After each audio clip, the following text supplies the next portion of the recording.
মহিষাসুর কি করলেন, নিজের মুখ দিয়ে অন্য রূপ ধারণ করে বাহার হচ্ছিলেন, কিন্তু মা দুর্গা জগৎজননী ত্রিশূল দিয়ে তাকে অর্ধ অবস্থায় আবার বধ করলেন। তারপর লাস্টে তার গলা কেটে ধরাশয় করে দিলেন ওই মহিষাসুরকে। তারপর সমস্ত দেবতা আনন্দিত হলেন, কারণ দেবতাদের পীড়িত করছিলেন ওই মহিষাসুর। অত্যন্ত খুশি হলেন।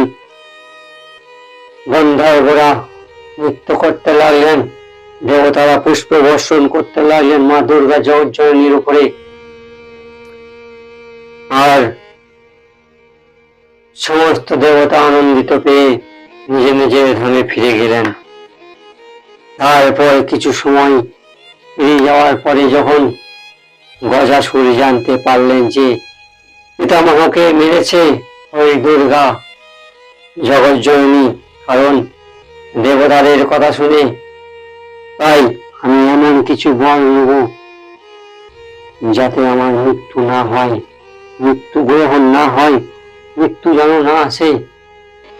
এই সব কথা চিন্তা করলেন গজাসুর, আর তিনি ঘোর তপস্যা করতে লাগলেন।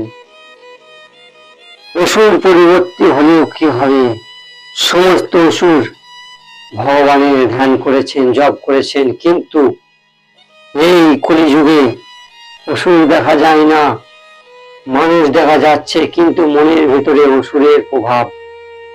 কারণ ভগবানকে স্মরণ করে না, ভগবানকে একটিবার ডাকে না, ভগবানের প্রতি নাম জপ করে না, ভগবানের নাম জপ করে না।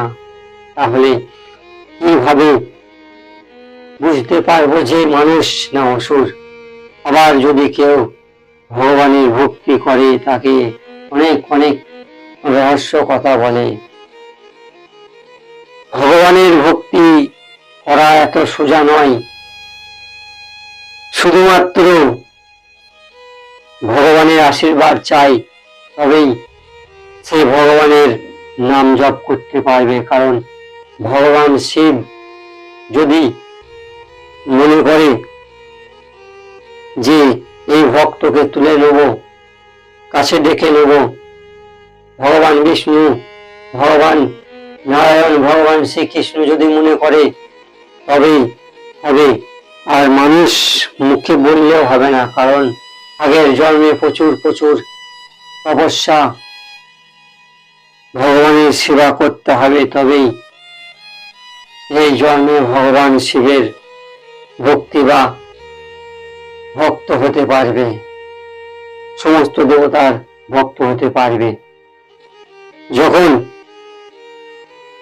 গজাসুর ভাবলেন এসব কথা যে আমার পিতাকে বধ করেছে দুর্গা জগৎজননী, তখন গজাসুর ঘোর তপস্যা করতে লাগলেন।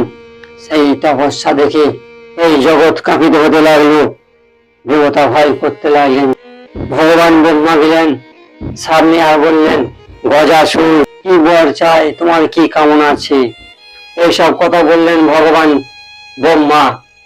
তারপর আর গজাসুর যখন এইসব কথা শুনলেন ভগবান ব্রহ্মার মুখ থেকে, গজাসুর বললেন যে আপনি আমাকে বর দিন যে আমার মৃত্যু যেন না হয়।